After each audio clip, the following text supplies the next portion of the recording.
السلام عليكم. آه يعني فيديو جديد، عودة جديدة للقناة. موضوع غبي موت، أنا عارف. غياب غير مبرر بالمرة. مش عارف بصراحة، مفيش سبب يخليني أبطل أنزل فيديوهات أو كده، غير إن أنا لا، إحنا في رمضان مش هينفع أشتم يعني. جه في دماغي ان انا اعمل فيديو عن الاستمراريه. يعني عموما المثاليه مش بتخلينا نبدا كويس ولا بتخلينا نكمل اللي احنا بدأناه. ممكن فكره ان احنا مش بنبدا دي، يعني ممكن نقدر نتغلب عليها شويه، لكن من اصعب الحاجات ان احنا نكمل. انت بتعمل حاجه بتحبها، ليه مش بتكملها؟ انا مقتنع ان اي حاجه احنا بنعملها، اي حاجه احنا مش بنعملها، دفاعاتنا النفسيه ليها دور فيها. تمام. احنا من الاساس عندنا مفهوم غلط عن الاستمراريه. مثلا انا دايما شايف ان الاستمراريه ان انا اكمل جامد للاخر. عارفين الريلز بتاعت الانستجرام؟ احنا عاوزين نكون في جو الريل بتاع الانستجرام ده، الريل الموتيفيشنال ده، افضل فيه على طول ما انا في الطريق كده. الانستجرام بالذات اكتر من اي حاجه تانية بتخليك تبقى عاوز تقوم تاكل اللي حواليك. الريل ده لحظه بيروح التأثير بتاعه. الاستمرارية مش كده.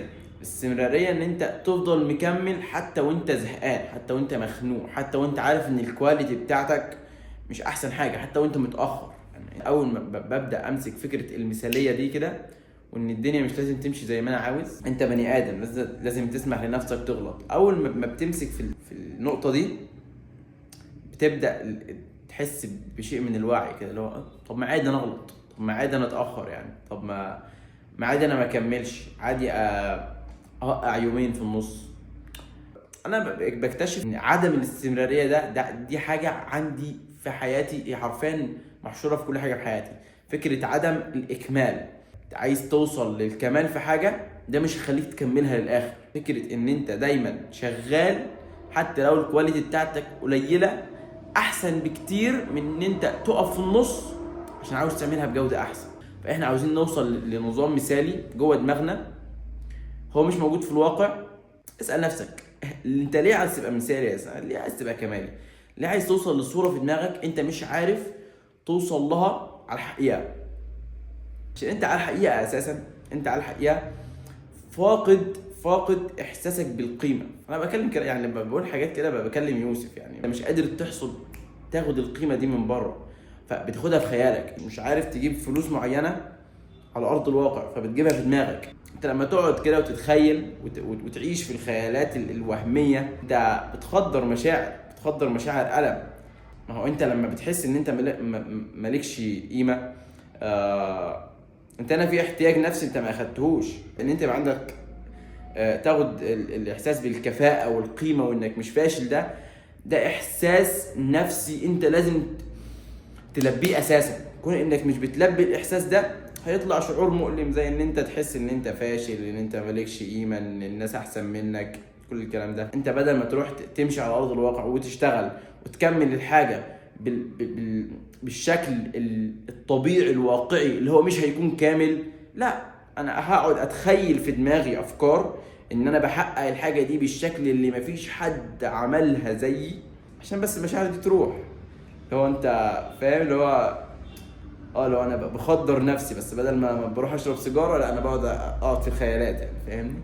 الميكانيزمات بتاعت التخدير دي والدفاعات النفسيه كتيره، ولما بتدخل تدور فيها كده، بتحس الموضوع غبي كده، اللي هو بتحس انت بتضحك على نفسك وانت مش عارف ان انت بتضحك على نفسك يعني انا لقيت الحوار ده معايا. مثلا انا في المذاكره مش بكمل المحاضره اللي ممكن اكون بذاكرها، غالبا مش بكملها.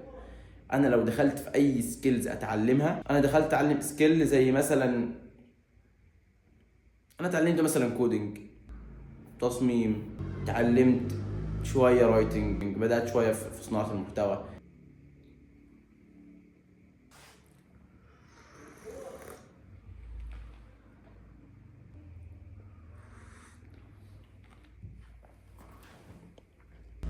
تبدا في اي سكيل حرفيا، كتابه، صناعه محتوى، تسويق، تصميم، برمجه، كل الحاجات دي انا بدأت فيها، وعمري ما وصلت للبوينت انا اقدر اقول ان انا انجزت حاجه فيها. بس يعني في النهايه حابب اقول لنفسي الموضوع مش مستاهل الضغط العصبي اللي بنحطه على نفسنا. خليك رحيم بنفسك، اقبل ان انت بتعمل حاجه بكواليتي قليله، اقبل الغلط، متحاولش تكون كامل.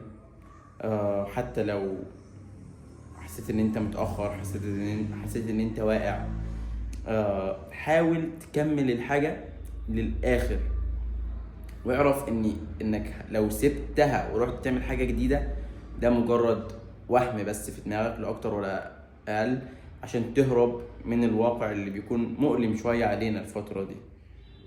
بس كده يعني مش حاجه تاني. ممتن ان انا عملت الفيديو ده، فكرت نفسي بشويه حاجات. بس كده يعني، سلام.